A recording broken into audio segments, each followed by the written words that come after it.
माँ बाप के साथ दिल्ली में रहते हैं। जर्नलिस्ट होने की वजह से विकास को बहुत बार काम के लिए देर रात तक ऑफिस में रहना पड़ता है, जिस पर ज्यादातर आरती जाग कर उसका इंतजार करती रहती है।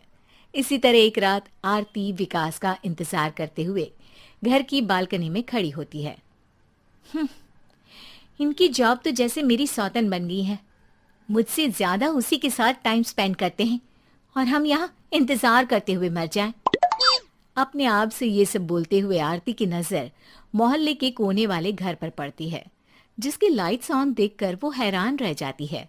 ये इस घर की लाइट्स कैसे ऑन हो सकती हैं? यहाँ तो सालों से कोई नहीं रहता। वो ये सोच ही रही होती है कि तभी उसे घर की खिड़की पर औरत की परछाई के साथ लाल चुन्नी दिखाई देती है, जिसे देख आरती डर से चिल्लाने लगती है। भूत! कोने वाले घर में भूत है! आरती की आवाज सुन उसके घर वालों के साथ मोहल्ले के लोग भी अपनी बालकनी में निकल आते हैं। अरे क्या हुआ? आधी रात में बावरों की तरह क्यों चिल्ला रही है? भूत! वहाँ भूत है! आरती की बात से सब उस घर की तरफ देखने लगते हैं, लेकिन वहाँ कुछ नहीं होता। भाभी जी, लगता है आपने सपना देखा होगा। मैं बालकनी में खड़ी होकर सोऊंगी क्या? बता रही हूँ, अपनी आंखों से देखा है। घर की लाइट्स ऑन थी और वहाँ किसी का साया भी था। अरे तुम अक्सर विकास भैया के इंतजार में देर रात तक जागती हो ना, क्या पता नींद पूरी नहीं होने की वजह से कोई भ्रम हुआ हो। मोहल्ले के सब लोग और आरती के सास ससुर उसे समझा ही रहे होते हैं कि अचानक उसी घर से किसी औरत के गाने की आवाज सुनाई देती है। आजा ओ मेरे प्रियतम आजा। आवाज सुन सब हैरानी और कंफ्यूजन से उस घर की तरफ देखने लगते हैं कि तभी उन्हें लाल जोड़े में औरत का साया वहां दिखता है, जिसे देख पूरा मोहल्ला सकते में आ जाता है। अरे ये तो कोई दुल्हन है। अरे नहीं नहीं, भूत नहीं है। अरे फिर तो पक्का तेरी दुल्हन है। अरे नहीं नहीं, वो तो मायके गई है। हद है, पहले इससे निपट ले, बाद में इस पर डिस्कशन कर लेना। बड़ा भ्रम बोल रहे थे ना, अब फटी ना सबकी। और नहीं नहीं, मैं किसी से नहीं डरता भाभी जी। भूत जैसा कुछ नहीं होता। या तो इस घर के मालिक यहाँ आ गए हैं, या फिर किसी ने खाली घर देख कर कब्जा कर लिया है। हमें वहाँ जाकर देखना चाहिए। बात में लॉजिक मानकर सब बाहर इकट्ठा हो जाते हैं कि तभी विकास भी वहां पहुंच जाता है। क्या बात है? इतनी रात को पूरा मोहल्ला यहाँ कैसे? भूतिया दुल्हन की वजह से।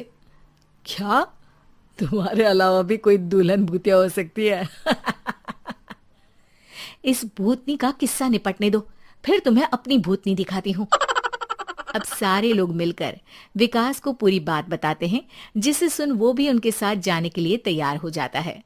जिसके बाद वो सब डरते हुए उस घर के सामने जाकर खड़े हो जाते हैं। तुम सब यहीं रुको, मैं अंदर जाता हूँ। अकेले जाओगे? अरे नहीं नहीं, आप सबकी नकली भूतनी भी तो होगी ना मेरे साथ। कैसा मजाक कर रहा है यार। रुक, मैं चलता हूँ साथ में। क्या मैं चलता हूँ? ये क्या गोवा घूमने जा रहे हैं जो मैं भी साथ चलता हूँ? कहीं नहीं जाओगे तुम, यहीं मेरे पास खड़े रहो। बहू, सिचुएशन समझो। हाँ, घर जाकर सुना लेना। हे भगवान, मम्मी तुम किसकी मम्मी हो? ओ, इन्हें सब कुछ अभी करना है क्या? नहीं, यहाँ पंचायत बिठा देते हैं आपके परिवार के लिए। इस पर मामला शांत करके अब वो लोग इधर उधर से घर के अंदर झांकने की कोशिश करते हैं। उन्हें घर के अंदर लाल जोड़ा, सिंदूर और मंगलसूत्र के साथ चारों तरफ खून बिखरा हुआ दिखता है। इसे देखकर सबकी हवाइयां उड़ जाती है। भाई ये सब क्या है? अब तो मुझे भी डर लग रहा है।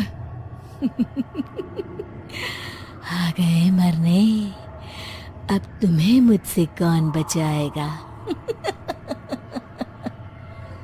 उस नजारे के साथ सोने पर सुहागे की तरफ भूतनी की आवाज सुन वो सब तुरंत वहां से भाग खड़े होते हैं। ये सब क्या था? अब हम क्या करेंगे? हमारे मोहल्ले में भूतनी आ गई जो सबको मारना चाहती है। ओ भाभी जी, मैं फिर बोल रहा हूँ, भूतनी जैसा कुछ नहीं होता। मुझे तो पक्का यकीन है कि यहाँ किसी गलत इंसान ने गलत काम करने के लिए कब्जा कर लिया है और लोगों को घर से दूर रखने के लिए ये सब कर रहा है। तुम इतने यकीन के साथ कैसे बोल सकते हो? फिल्मों में ऐसे ही तो दिखाते हैं। हे भगवान, ये फिल्म नहीं, ये रियल लाइफ है। हमें शांति से कुछ सोचना चाहिए। सब हमारे घर चलो। सब आरती के घर में इकट्ठा हो जाते हैं। रात भर आधी नींद और बिल्कुल ना चल रहे दिमाग के साथ सब सॉल्यूशन सोचने की बहुत कोशिश करते हैं, लेकिन कुछ नहीं होता। इसी तरह सुबह हो जाती है। ऐसे कोई भी उपाय नहीं निकलेगा। सब पूरी रात के थके हुए हैं। घर जाओ, थोड़ा आराम कर, फ्रेश होकर फिर आ जाना, उसके बाद सोचते हैं कुछ। डरे सहमे लोग जैसे ही अपने घर जाने लगते हैं, तभी विकास को उस घर में कोई हरकत नजर आती है, जिस पर वो किसी को कुछ बताए बिना चुपचाप वहां पहुंच जाता है और कुछ देर बाद घर आकर सबको दोबारा इकट्ठा कर उस घर के पीछे वाले खिड़की पर ले जाता है। विकास, क्या खेल लगा रखा है? ये कोई मजाक नहीं है। वही तो, मजाक नहीं, बहुत बड़ा मजाक है। अंदर देखो। जैसे ही सब उस खिड़की से अंदर देखते हैं तो उनकी आंखें खुली की खुली रह जाती है। मूवी की शूटिंग?